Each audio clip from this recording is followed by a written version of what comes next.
Hey, thanks for joining us for another edition of Ask the Superintendent. Daniel Gallagher, our superintendent. I have to say that ever since we launched the series, we've received lots of questions. And this week, the question is, and the community wants to know, how we're improving the academic performance in the district. This is my favorite question. I've loved all the questions, but this one is my favorite because this is really what it's all about. It's about academic performance for each individual student. So we're doing a lot of great things in the district right now to provide opportunities for students.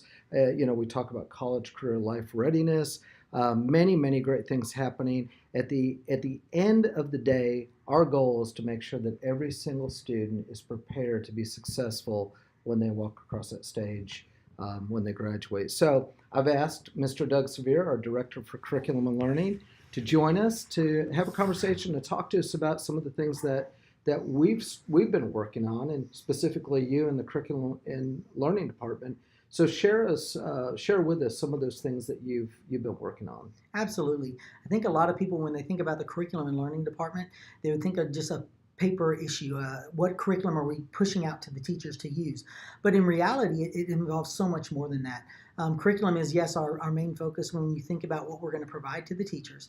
But then we've also developed an assessment plan to monitor how that curriculum is being used, how the students are being successful in what is being taught. And it's giving us the opportunity, as we see low results come in, we can actually change curriculum to become better. Or if we see high results, okay, now how do we challenge students to be more than what we thought they were capable of? So when we talk about assessment, we're not talking about the STAR test. No. We're talking about something that's actually formative to help us change the way instruction's happening in the classroom. Absolutely. And really, I want people to know that when we think about assessment from our department, it's not how are we going to get the teachers to do more. It's what is our curriculum providing that the kids aren't learning. So we take it very personally and say, how can we develop a better curriculum so students can be more successful?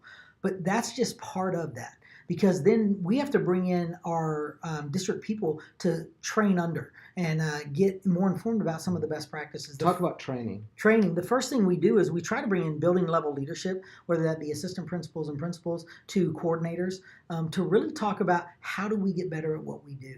We do this with a meeting called Learning for Leaders, where when we go out on the campuses and we walk through classrooms or we look at common assessments that we've given, we try to see what can we get better at, and we train on a monthly basis with that need to know information right then. Well, after we get our building level leaders ready to go and they're ready to go out and just kind of conquer the world back in their own building, we need to bring in our teachers. And so we've brought in really great trainers from around the nation to come in and train on strategies, to come in and train on lesson planning, to come and train on how assessments really do provide that look to see where student success really is. So now we've given the teachers to go back, or given them the confidence to go back and have the highest level lessons in their classroom, so they're not feeling they're ill prepared to conquer what they need to in the classroom. Now, the last piece that I'm really excited about, I've only been in this role about 3 months, so we are actually bringing in a outside group to do an audit on our department, and actually an audit on curriculum and instruction across the district.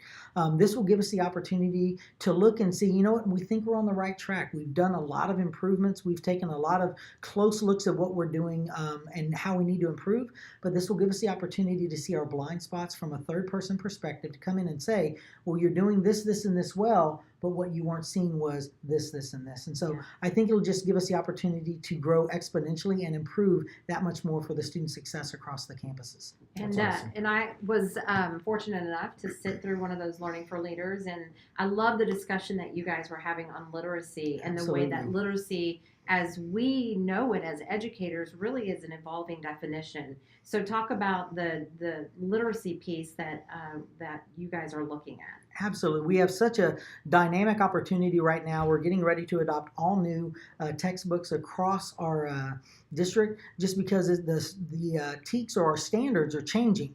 And so we've taken this opportunity to say, is our literacy program robust enough to produce literate citizens when they leave LEISD?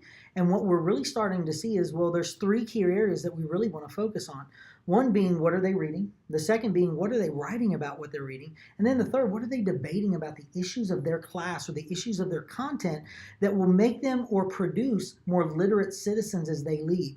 So it's not just a reading or a language arts issue. It's really Across content. across contents. How are we reading, debating, and writing in every curriculum content that we have so we can produce literate citizens as they leave Little Elm ISD? I love that. That's You know, awesome. I'm a parent. I've got 3 kids in the district, the 4th one coming up. So that really gets me going, and I Absolutely. appreciate the work you guys are And doing. it's fired us up as well. I mean, it's really got us excited to think about that we could transform a literacy program to really drive, literate citizenship. Well, we appreciate it. Mr. Gallagher, anything else you'd like to add? Well, I want to thank all of our teachers and staff members and our students just for the work that they're doing. And I want to say happy Thanksgiving to our entire community. So happy Thanksgiving to all of Little Elm ISD. Yeah, happy Thanksgiving. Happy Thanksgiving, We'll guys. see everybody back November 26th.